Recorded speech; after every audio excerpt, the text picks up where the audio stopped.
Olá, pessoal! Tudo bem com vocês? Espero que todos estejam bem, meus queridos. Aqui é a professora Andréa Santos, de Língua Portuguesa. E conforme combinado no roteiro de estudos, hoje nós iremos falar sobre a estilística da língua. Exatamente, está lá na aula 11, página 105. Vamos lá? Bom, eu trouxe o conceito de estilística para vocês. Segundo Charles Bailey, ele diz que a estilística estuda os fatos de expressão do ponto de vista do seu conteúdo afetivo. Isto é a expressão dos fatos da sensibilidade, mediante a linguagem e a ação dos fatos da linguagem sobre a sensibilidade. Também a estilística pode se distinguir da gramática, tá, pessoal? Ou seja, nós vamos entender que a estilística, né, além de se distinguir da gramática, né, por considerar a linguagem afetiva, né, enquanto a gramática analisa a linguagem intelectiva, ela também passa, né, a emoção e a sugestão, né, que são transmitidos, né, pelos processos fônicos, que são as sinestesias e as aliterações também, tá? As associações significativas e as construções sintáticas. Então, eu trouxe aqui, né, um resumo, né, conceituando o termo estilística, ok? Bom, vamos prosseguir? Aqui eu também estou dizendo que a estilística, ela estuda a língua enquanto sistema de signos afetivos, como eu falei anteriormente, né? Ela também investiga os recursos, né? Justamente os recursos da língua e não do escritor, bom? Ela compreende que o indivíduo, ao falar, ele não cria linguagem, né? Ele utiliza o código linguístico que a comunidade lhe impôs.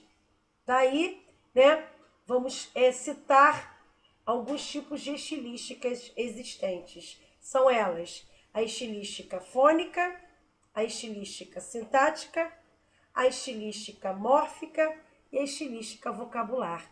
A princípio, né, eu vou falar previamente sobre a estilística fônica, a estilística sintática e também a estilística lexical, tá, pessoal? Vamos lá?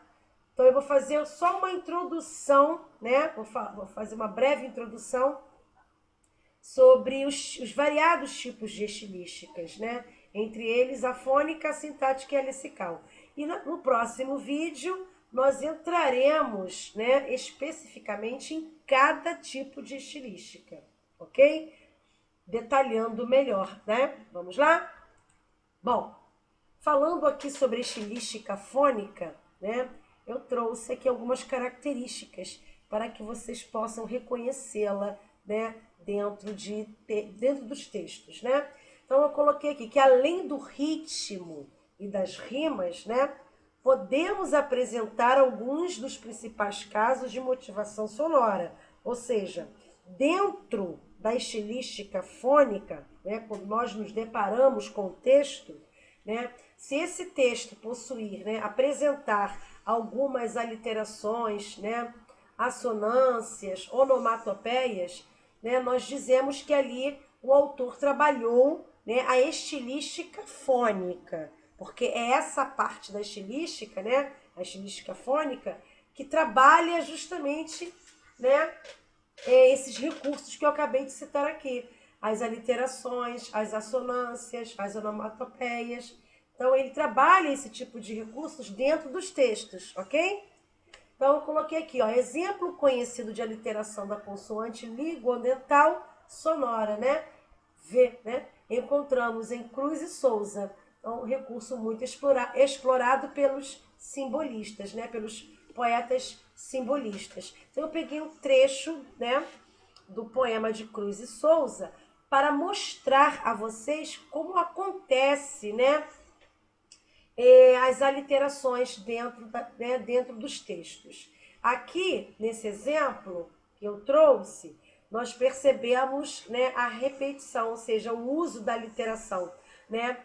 E justamente nós vamos entender que a literação é justamente a exploração da consoante ligodental sonora V. Olha só, vozes veladas, veludosas vozes, volúpias de violões, vozes veladas, vagam nos velhos vórtices velozes dos ventos vivas, vãs, vulcanizadas. Então perceberam, né, que os vocábulos aqui eles são formados, são iniciados justamente, né, pela consoante ligodental sonora V, ó, vozes veladas, veludosas, vozes. Então a exploração, né, da aliteração se faz presente aqui dentro desse texto, né, do poema de Cruz e Souza. Então nós temos aqui o autor explorou então, ele utilizou então a estilística fônica. Ele utilizou esse recurso, né, da literação, ok? Vamos agora falar da estilística sintática. Vamos conhecer aqui algumas características para que nós possamos reconhecer, né, esse tipo de recurso dentro dos nossos textos. Esse tipo de estilística, né? Bom, a estilística sintática, pessoal, aqui, ó, diz que a liberdade de colocação é a correta no Brasil, como já está sancionada pelos autores brasileiros, né? Então, o modernismo ele procurou diminuir a distância entre a língua coloquial brasileira e a língua literária. Então, aqui nós vamos perceber, né, o uso, né, da próclise, exatamente, né? Então, aqui, ó, ouçamos Oswald de Andrade no poema Pronominais, que ele diz assim, ó, dê-me um cigarro, diz a gramática, do professor e do aluno, e do mulato sabido, mas o bom negro e o bom branco, da raça brasileira, dizem todos os dias, deixa disso, camarada, me dá um cigarro. Então aqui eu encontrei a próclise, justamente no último verso do poema. E lá no primeiro verso do poema, dê-me um cigarro, eu encontrei uma ênclise, né? Então, no primeiro verso, eu tenho uma ênclise e no último verso, eu tenho uma próclise, né? E nós já sabemos que tanto a ênclise, né, quanto a próclise recebem, né, a classificação, o nome, né, de colocação pronominal. Então, aqui, Oswald de Andrade, ele utilizou esse recurso sintático, né, para formar o seu poema. Ou seja, ele utilizou esse instrumento, né, da colocação pronominal para trabalhar aqui para trabalhar aqui no poema, né, para ser trabalhado aqui no poema.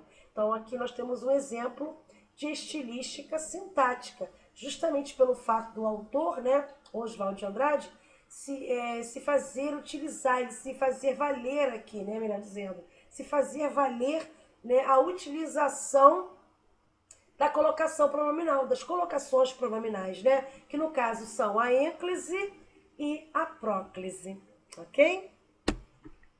Mais uma aqui, vamos ver, estilística lessical. Bom, ela abrange os estrangeirismos, né? Regionalismos, arcaísmos, neologismos, palavras eruditas ou populares também. Então, não prescinde, né, igualmente da sonoridade e do seu teor semântico dos vocábulos, tá? Então, grande é a preocupação, tá? Grande é a preocupação do escritor com a seleção vocabular, que nós chamamos de estilística lexical, tá? Até porque a seleção está condicionada à natureza do gênero literário, ok, pessoal? Então, colocação livre dos pronomes átonos também, tá? Uso de palavras populares, de neologismos, tá bom? Então, o caso aqui que eu trouxe, né, um exemplo aqui, né, que eu trouxe, mostra bem claramente esses casos, né, que eu acabei de citar. É o famoso aqui, é o famoso poema, é o caso do famoso poema de Manuel, desculpa, é o caso do poema famoso, né, é o caso do famoso poema de Manuel Bandeira, que diz assim, ó, beijo pouco, falo menos ainda, mas invento palavras que traduzem a ternura funda e mais cotidiana. Invento, por exemplo, o verbo te adorar. Intransitivo, te adoro, Teodora. Então, aqui nós temos a presença, né, de um neologismo, quando ele fala invento, por exemplo, o verbo te adorar, né? Relacionando-se, né, fazendo referência, né, ao nome da amada, né, Teodora, né, e da palavra te adoro, né? Ele formou aí, ele inventou aí, né, o verbo te adorar, formando então um exemplo de neologismo. Então aqui o autor, né, Manuel Bandeira, ele utilizou a estilística lessical, né? Ele utilizou esse recurso, né, chamado neologismo, para compor, né, o seu famoso poema. Agora sim. Tá bom, pessoal? Então, no próximo vídeo, nós iremos falar mais detalhadamente sobre cada tipo de estilística, tá? A fônica, a sintática, a lessical, bom? Isoladamente, vai ser um estudo isolado para cada uma delas, ok? Bom, encerramos aqui. Desejo a todos bons estudos. Não esqueçam de colocar os nomes e a turma aqui nos comentários. Um grande beijo e até o próximo vídeo. Tchauzinho!